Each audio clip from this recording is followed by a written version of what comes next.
In today's video, I am going to teach you how to duplicate a page in Microsoft Word. Word doesn't have a one-click duplicate pages button because documents in Word are based on flowing text rather than fixed pages. The easiest and most reliable way is to copy everything on the page you want and paste it onto a new blank page. I'll walk you through it clearly so nothing shifts around. Start by highlighting the page you want to copy. Click at the very beginning of that page to place your cursor there. Then hold down the Shift key and click at the very end of the same page. You should see all the text and objects on that page become highlighted. Take a second to zoom out or scroll to confirm you've captured everything you need. Be careful not to accidentally include a page break or content from the next page unless that's intentional. If your goal is to duplicate the entire document instead of a single page, you can press Ctrl-A to select all.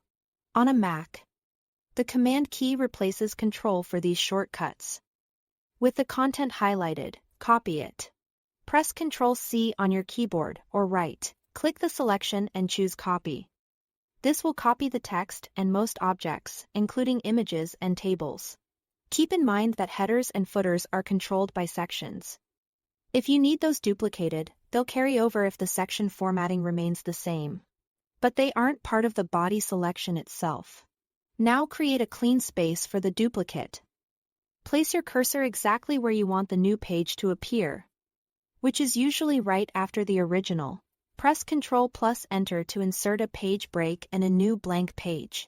Using a page break is better than tapping Enter repeatedly, because it keeps your layout stable as you edit later and ensures proper pagination for printing.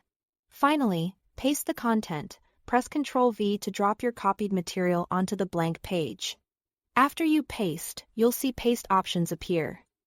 Choose Keep Source Formatting if you want the fonts, spacing, and styling to match the original page precisely.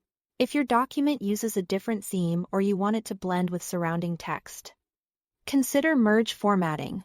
But Keep Source Formatting is usually best for a true duplicate. That's it. Thanks for watching.